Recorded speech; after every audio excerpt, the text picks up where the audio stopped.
1075 The Game Podcasting is sponsored by Modern Exterminating, a family-oriented company. Professional, honest, and dependable pest control solutions. We're your one-stop shop for all pests. He is Greg McElroy from the SEC Network, ESPN, Jocks FM, a former national championship winning quarterback with Alabama. Did I miss anything? Is there anything left on your list of accolades I need to include there? I didn't hear it all, but I appreciate the warm introduction for sure. Thank you guys for having me. It's great to be on in Columbia. Absolutely. I'm Tyler Head. My co-host Bill Gunter back in the Columbia studios there. We got to start off. You have generated the most controversy, I guess, of Media Des so far with the comment about Saban. I did air your clarification from later on yesterday where you said, hey, people kind of blowing this out of proportion. The past day, what's been like with people asking you about this? It's so funny. I like all my buddies. Where's he going? I'm like, I never said he was going anywhere. I just said if the right situation came up, someone told me that he'd listen. That was it. I mean, I was asking Paul really more than anything else. I mean, I would just wanted to hear from Paul's standpoint, who's super connected. Of course, Feinbaum is, nobody knows more than him. So that's kind of where it starts. Like, hey, Paul, I had somebody tell me that if I wouldn't even bring it up if it wasn't someone that's been real reliable in the past. But they seem to think like Coach would be open to returning if the right situation presented itself. So I asked Paul that, and sure enough, the headline is reliable source tells Greg McElroy that Nick Saban would be open to returning. Like, I don't think he's coming back. I mean, right. I'd be shocked, absolutely shocked. But then again, I mean, the competition with all of us it burns within. So, if Patrick Mahomes needed a head coach because Andy Reid retired, would you have that conversation? Sure. I probably would too. If they want to hire me, I'll take my chances there as well. I think the big question, would Miss Terry let him go back to coaching? Yeah, I don't think so. That's why I think it's extremely far-fetched at this point. That's why I was also so surprised after the show. Cole and I were talking. It's like, did you think that was like, dude, I didn't even think that was a thing at all. It didn't even cross our minds that would be something that would be picked up and used all over the place. Greg McElroy joining us. Certainly way to kick things off, Greg. Very, very proud of you to get SEC Media Days going with that. What we were talking about right as you walked up, Lenora Sellers, DJ Lagway to an extent, even Arch Manning started games. These are almost like the old heads of the league. Maybe, again, as I said, maybe you want to throw and I'm blanking on his name, the quarterback who just transferred from Oklahoma to Auburn, Jackson Arnold. Oh, Jackson Arnold. Jackson Arnold. Yeah, like talk about seeing the evolution of the quarterbacks going from the last few years to it is wide open when you look at quarterbacks in this league. Aside from Garrett Nussmeier, he is the true old head of the league, and what that makes for the league to be this year. Well, the game's become so quarterback-centric. I mean, if you have a guy that can kind of transcend and carry you, so to speak, then you're going to be in a great spot. It's just made the position just so incredibly important. What I've noticed, I think, this year is we are banking on a lot of upside, which is phenomenal. I think everyone has hope. Everyone's excited. We've seen enough from like a Lenora Sellers to feel real good about what he might do this upcoming season, especially if the supporting cast around him improves. Because if I look last year, I'm calling 2 of their games, felt like he had to do a lot on his own. And that was because the receivers at times were banged up or inconsistent. And he just had to kind of take over games and did so athletically on, probably 3 or 4 games last year. He just flat out took over.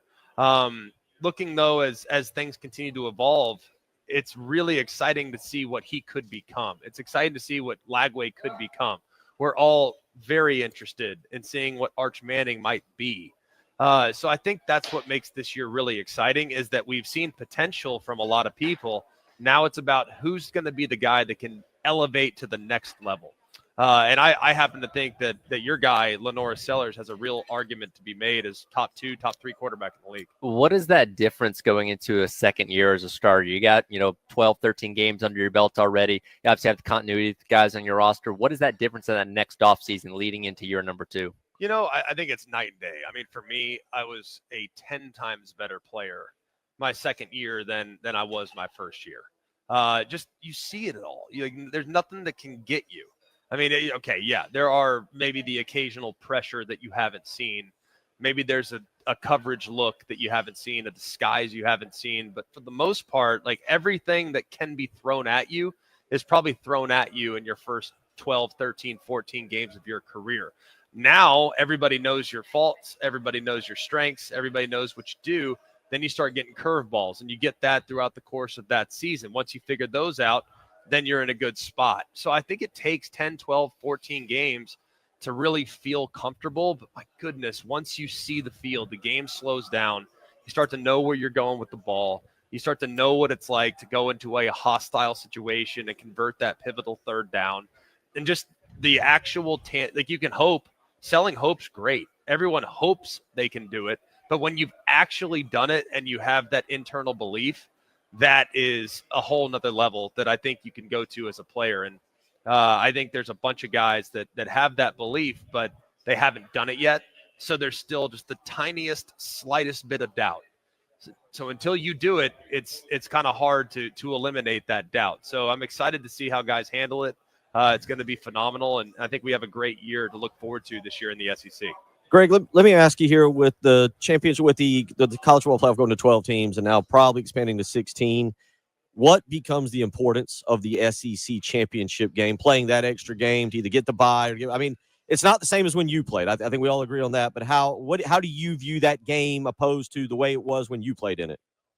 It's very different now, with the expanded playoff. It really is. I mean, think about how many times team seasons have come to an end because they lost the SEC championship game. And when I say seasons come to an end, I don't mean necessarily, they don't go to a bowl game. They all go to a bowl game. But Florida in 2009, for example, the SEC championship game was the semifinal. Winner goes to the Natty, losers out. And in the 4-team playoff, in all likelihood, you had to win the league to get in. Were there rare examples in which Bama got in when Georgia won the league, or Georgia got in when Bama won the league, or Ohio State got in when Penn State won the league? Yeah, there are examples of that, but there weren't a ton of examples. So it's different now. It makes it, frankly, a little uncomfortable for me. Just because the conference championship meant so much to us as players, but it can still mean a lot. Winning the league is a massive deal, and one that should always be celebrated and appreciated. But nobody cares in Athens that they won the SEC last year. It's strange, but nobody talks about that. They talk about the Sugar Bowl loss to Notre Dame. So it's been an adjustment, but I still hold conference championship games as the number one goal of the regular season. I think it's the biggest goal of the regular season and should continue to be for the foreseeable future. Bill and I were talking a little bit earlier about culture, something Shane Beamer talks about a lot at the podium yesterday, and something that South Carolina gets a lot of credit for having good culture. You were obviously at Alabama under Nick Saban, the best culture in all of college football. And, when you got in there, it was a program that was, 500 and going to the, Shreveport for the Independence Bowl. Shreveport. Yeah. And then you back-to-back Shreveports. Yeah, I'm sure. Those are fun Christmases, I'm sure. But you ended obviously at the top of the sport with the national championship. So how do you see culture evolve over those years, and how important is it? I know we kind of use it as a buzzword and a cliche to some degree, but how important is it when a program needs to continue to climb and get to that level of success? I think it's the secret sauce. I mean, I still am such a huge believer in culture. And while it's not what it was, right, because it's such a transient game now, guys are going and in some cases playing for both South Carolina and Clemson in the same career. What are we doing? You know what I mean? Like, that is insane to me. If we had a guy from Auburn that decided to come across the state and play for us, I would be like, you are not welcome here. You know what I mean? But that's not where we live anymore. It's different. So I think teams that actually have genuine culture, that can help you win games. Like, it was easier to create in our era because all I ever knew was Bama. Like, all I ever knew was setting the expectation and teaching the young guys, this is how we do it. That was all we ever knew. Now you're having to teach guys that have already developed traits and characteristics for 3 years in some cases at other places, and they're having to learn you in a 6-month, or in some extreme cases, a 2-month span. You arrive in June, you play in August. So it's wild, but it's different. I think last year was such a massive year for Shane Beamer, not just for winning and nearly making the college football playoff, but I think because it gave proof of concept to a lot of the young guys that are on the roster and the guys that have since departed the program the Tonka Hemingways, the TJ Sanders, the guys like that were so impactful. They were there for so long. The linebackers that had all played a million games, Eamon Wari, who played a million games, like those guys left their mark on the program in a remarkable way. Now the young guys are taking that torch. So having such a good collection of veterans last year was huge to set the standard, and now the young guys can live that standard on. So I think it's big. And I think it can absolutely help you win games in crunch time when the game's on the line. Good stuff, man. We appreciate it. I know you got to run to some other stuff, but thanks for hanging out with us. I appreciate you guys. Thanks for having me. Greg McElroy of the SC Network and our sister station WJOX out there in Birmingham.